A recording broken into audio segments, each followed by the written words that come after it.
Okay, well, SHABIR is a tough debater, and he does an excellent job. He said that history isn't really that important. I shouldn't be getting into history. I think it is, because that's the fruit of what is produced. Some of the things, the examples that he gave, man sacrificing his daughter who comes out to meet him and so forth, that was not condoned by God. That was not anything that God inspired him to do. Now, he paints a picture that the Quran is really a milder book than the Bible. God gives specific reasons. He doesn't say, kill everybody, take over the world. Muhammad says, Allah has commanded me to fight against all people until all people confess there's no God but Allah and Muhammad is his prophet. Now, he's not going to take responsibility for what goes on in Saudi Arabia. Saudi Arabia is where it all began. This is where the Kaaba is. This is where Medina is. These are the two holiest sites for Muslims. And I would assume that this is where they really practice Islam as it should be practiced. It's not a pretty picture. I document in Judgment Day how many they behead. You change your faith off with your head, and they take it off in chop square. And they announce it in the newspapers, radio, and so forth, and people come to cheer this on. I don't read of anybody saying, no, that's not what the Quran commands, or the Hadith. I was citing from the Sahih Bukhari Hadith, which I think is pretty official with Islam. He says we ought to have both of them, respect both of them, but there are very serious contradictions between Islam and Christianity, between the Bible and the Quran. Now, God told God told the children of Israel there was a particular land that he had given them. Moses never got into that land. It was called the land of Canaan. We have a real problem in Israel today. I call it the land of Israel because that's the name.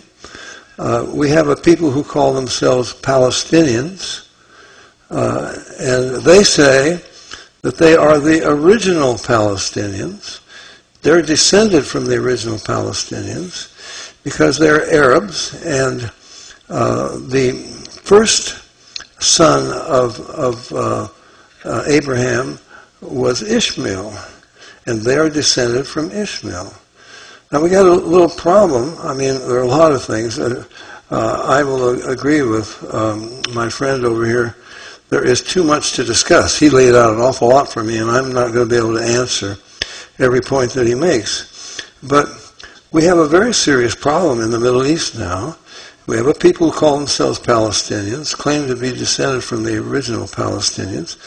That's rather strange because they claim to be descended from Ishmael. Well, Ishmael was the first son of Abraham. But who was his father and who was his mother? Well, Ishmael's father was an Iraqi. He was a Chaldean. And his mother was an Egyptian. So now you have an Iraqi father and an Egyptian mother, and they come to a land called Canaan. It wasn't called Palestine. And it has already been settled by Canaanites. And you say you're descended from the original Palestinians? You're not even descended from the original Canaanites. There was no Palestine at that time. So we have a false claim that apparently is accepted by the world, unfortunately, and that becomes the basis for violence. Now, what about the destruction of these people? Well, I think I mentioned it this afternoon or last night. If we went to Genesis 15, God says to Abraham, I am going to give your descendants this land, but I cannot give it to them now because the iniquity of the Amorites is not yet full. And the Canaanites are not as wicked as they are going to be. They're not evil enough for me to be justified in wiping them out. Now, I can't second guess the Bible and say, well, I wonder what they could have done to be worthy of being wiped out, men, women, and children. But apparently God had his reasons, as he had with Sodom and Gomorrah. He wiped them out. I believe that God is just, and there must have been some very serious reasons. But God did not say to the Jews, take over the world. But Muhammad says, Allah has commanded me to fight against all people until all people confess there's no God but Allah, and Muhammad is his prophet. So there's a bit of a difference. Furthermore, that was a specific land, the land of Canaan. It had boundaries. It had certain nations living there which are named. He didn't say take over, come to America and take over America.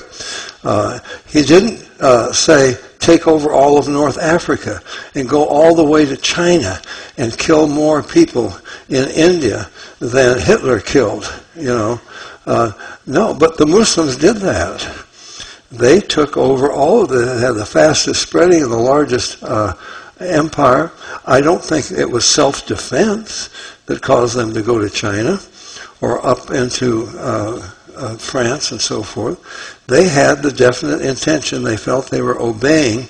They were obeying God, obeying Allah in doing this. Let me just quote from an editorial that was in Al-Hayat Al-Jadida. This is September 11th, 2001. This is it's from the east. This is from so-called Palestine. It's from the east. And what does it say? Al-Hayat Al-Jadida states, the suicide bombers of today are the noble successors of the Lebanese suicide bombers who taught the U.S. Marines a tough lesson in Lebanon. They killed 243 and so forth. These suicide bombers are the salt of the earth, the engines of history, the most honorable people among us for killing innocent women and children. Well, I don't think... what are they... I mean, they're going to do this everywhere. We are concerned that they could be doing this in our shopping centers in America. Why not? This is terrorism. We're going to terrify you. You either submit to Allah or else. When the Twin Towers went down, these were not fanatics. These were Muslims by the thousands shouting, Allahu Akbar, Allahu Akbar.